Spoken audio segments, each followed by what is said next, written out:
congratulations, a dream debut in terms of your captaincy and involved in. Can you just sum up your thoughts on the day for us, please? Yeah, just a dream start, really. Yeah, it wasn't a bad toss to lose. And yeah, I thought obviously Starkey started off, but just all bowled really well, did our job. And to keep him to 150, tremendous start, really proud of how consistent everyone was, composed, and yeah, personally it was nice to get a couple of wickets at the end to make it a fifer, but just a really good start. And secondly, of course, the first ball. Try down there, Bert. You're trying to get out? Just trying to encapsulate your emotions here. It was just a perfect start. Of an Ashes series, everyone goes back to Hummin's, so hopefully that's the new memory now.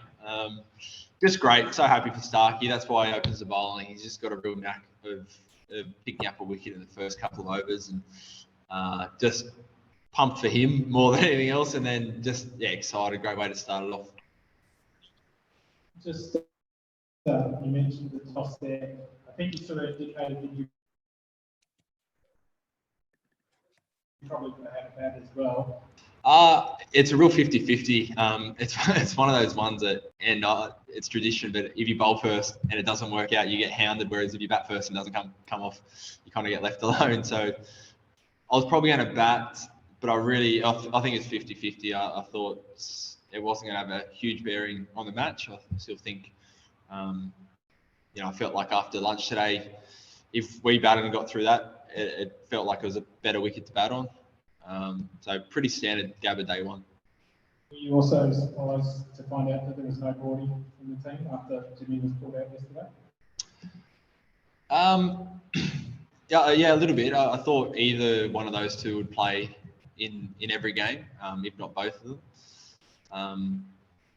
So I mean, obviously we'd done our prep and played against Wokes a lot and Wood a lot. So probably surprised, but they've got plenty of other bowlers that step in, which pose just the biggest challenge.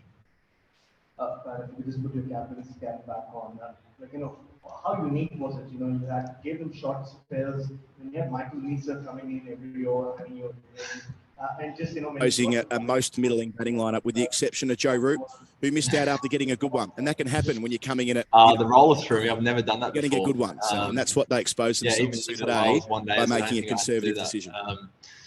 It's hard to argue with that. However, I will definitely go big. Because I mean, it was a bit of a different dynamic, but it was totally manageable.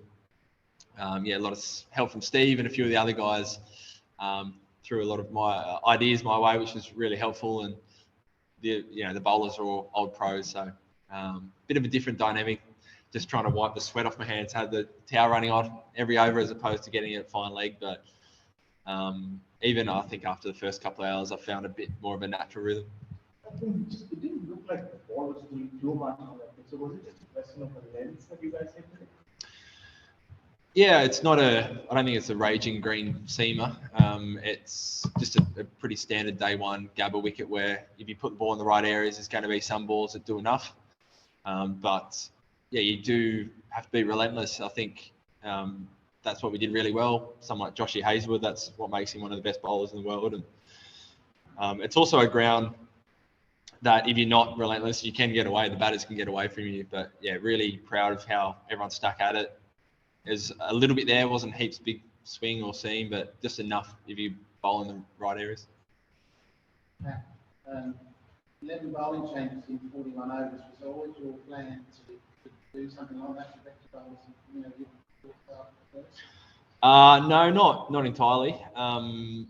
Probably a couple of big factors it was really humid out there, so we bowled I think 4 over spell and cooked after it. Joshy did that first up, and then me and him both bowled 4 over spells and were pretty tired after that. Just felt like we needed a bit of a longer break, whereas normally we'd look to 5-6 over spells. And then we kept taking wickets, which was a nice problem. So a couple of times I was going to bring Greenie back on, or swing ends for Starkey, but kept taking wickets. So attacked a bit more than we might have. Cameron Green got his first wicket in Test matches. Must be Stokesy. How did he react to that? I heard someone on the commentary that he almost apologised for too much celebrating. Yeah, Greeny's a beauty. He's just so polite. So, yeah, when we walked in the change room afterwards, I said, "Oh, Greeny, how good's that first wicket? You know, you're off the mark." He's like, "Oh, sorry, I think I probably celebrated too hard." And I was like, "Test cricket, mate. Do what you want." So really happy for him. He's a huge play for us, and he's not just a fifth bowling option. I think he's a real fourth seamer. He's talented. He's got all the skills. He's big, bowls fast, hits the deck. So I think you'll see him bowl more. Yeah, it was a shame he didn't get a wicket last season, but it was nice to get off the mark today. Yeah, apart from everything else that happened, that Root Stokes obviously huge wise for England and huge wickets for today and get them under the club. Yeah, for sure. Yeah, just big players. Yeah, they've both toured out here before, played a lot against them. And yeah, it's nice when they don't get a good look, don't face too many balls. They're a huge part of their batting lineup. I thought that Joshy Hazelwood, that's the blueprint to bowl to Joe Root. Just high quality, relentless bowling. And it was nice to get Stokes' wicket. Just a really good all-round performance. Everything went to plan today. Thanks, guys. We might go over to Zoom. We've got 4 or 5 here. We'll go to Lockie McCurdy first. Thanks, Cole. Hey, Pat. Congrats on a great day. A lot of stuff's been covered, but I think Josh Hazelwood, those 2 catches out at fine leg, that kind of sums up the performance. He doesn't have to put that effort in, but he clearly does. What do those sort of efforts do for your team? I'm not sure I should quote what he actually said, but I will. He said, I had to catch the first one because it was Greeny's first wicket, and I had to catch the second one because that's 10 wickets, and then we get to walk off, which is classic Joshy. But he's, to play Test cricket, you've got to be an all-round package. You've got to be able to field, and he's got some of the safest hands in world cricket. I think all the catching we spoke about at the centre in the change room, 100% of the chances we took today, that's huge. So, yeah, as I keep saying, all went to plan. Izzy Westbury. Pat, Hazelwood now has Joe Root out more times than any other bowler in Test cricket. Was it a plan to get him on quickly to Root, or was it just how everything fell? Just how everything fell, really. But yeah, we know that's a good matchup. So he certainly wouldn't, if he wasn't bowling, he wouldn't have been too far out of the attack before he would have come back on. Dean Wilson. Hi, Pat. Just a little bit more on Joe Root and how much of an impact you think that getting him early might be, just bearing in mind not only being the captain, but the kind of year that he's been having before he came here. Yeah, I mean, it's only first innings of a 5-test match series, but it's a huge reason why we were able to, knock them over for 147, walk into lunch, having them 4 down. That's big. By the time the ball gets soft, you're already well into the batting lineup. So, yeah, one of a number of the batters who were big wickets. Obviously, after his year being the captain, it's probably a little bit bigger, but it's only the first time he's batted the series. Dan Brady. G'day, Pat. Just one question about Mitch Stark and that knack you said of getting early wickets. It was almost like the unexpected. You look at Rory Burns, like his hands and his feet were going for a ball in the channel outside off stump, and obviously his eyes could see it was going somewhere else. Is that part of why you want him in the early?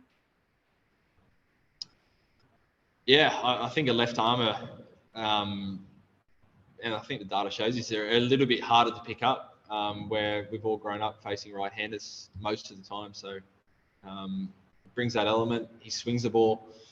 He's fast. He's slingy. All those things add up to a guy that just gets those wickets. Obviously, he's Yorkers and are a big wicket-taking white ball, but he just, he's just a little bit different to face than, just another right armour. Last one here, guys. James Cole. Are you pleased you don't have to face Broad or Anderson in these conditions? A lot of England cricket fans are scratching their head at that fact.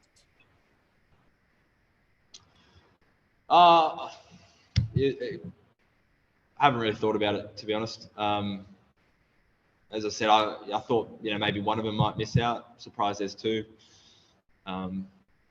Chris Wokes, Robinson are probably pretty similar bowlers. So obviously the English selectors have opted for different options to, you know, the experience of Broad and Anderson. But yeah, we'll do our thing. Batters will hopefully knuckle down, get them bowling.